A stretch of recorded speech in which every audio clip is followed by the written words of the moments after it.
Back. So, my name is Dara Akpan, and this is Professor Ortega.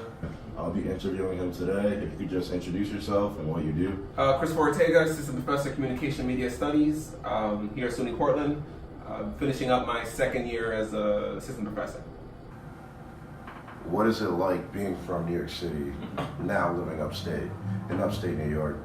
So what is that transition like? What is your view of New York City now versus now that you're now living upstate? So it's interesting. So obviously when I first got up here, it was culturally unsettling, right? Yeah. So I'm from the Bronx originally. I grew up in the Bronx and northern Manhattan various times, whatever.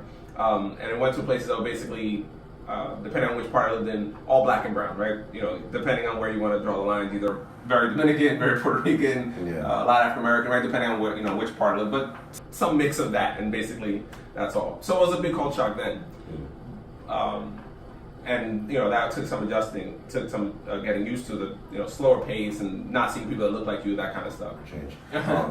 So what was your experience like at Buffalo? You said you went to Buffalo for so it's a weird experience when you're there as a PhD student because you're, all of except for maybe a handful of my classes are basically in the same room, right? Because you only take, seminar type doctoral classes, so it's very insular, right? It's very much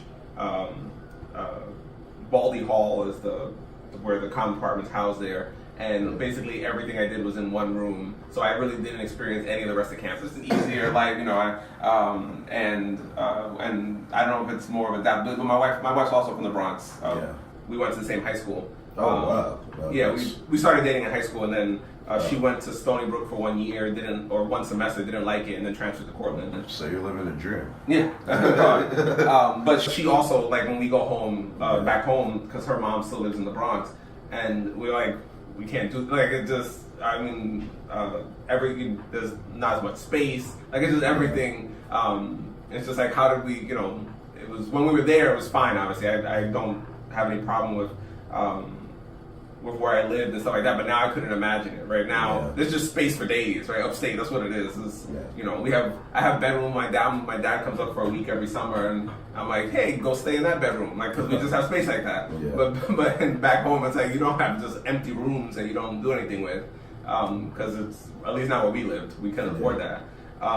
So the adjustment was hard at first, but now I think it would be actually a harder adjustment if I had to live back in a big city. If that makes any sense. All right.